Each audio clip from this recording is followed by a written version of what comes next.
खुशखबर खुशखबर खुशखबर.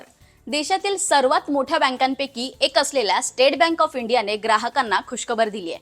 बँकेने त्यांच्या रेपो रेटशी जोडलेल्या कर्जदरात 0.25% घट केली आहे.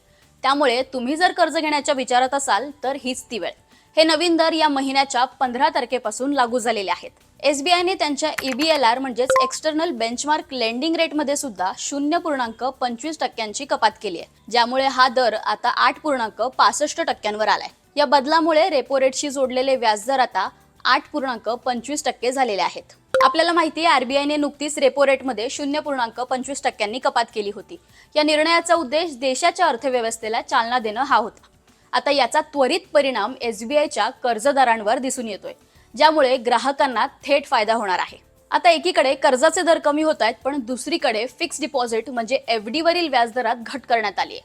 3 कोटींपर्यंतच्या ठेवींवर 1 ते 2 वर्षांच्या कालावधीसाठी व्याजदर हे 0.10% कमी होऊन आता ते 6.70% झाले आहे.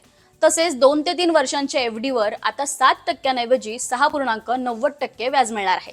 आता फक्त सेबीनेच नाही तर HDFCने सुद्धा त्यांच्या सेव्हिंग अकाउंटवरील व्याजदरात 0.25% घट केली आहे. त्यामुळे आता नवीन व्याजदर 2.75% इतके झाले आहेत, जो खासगी बँकांमधील सर्वात कमी दरांपैकी एक आहे. ही माहिती तुम्हाला कशी वाटली आम्हाला कमेंटमध्ये सांगा आणि अशाच माहितीपूर्ण व्हिडिओसाठी न्यूज 18 लोकमतला फॉलो करा.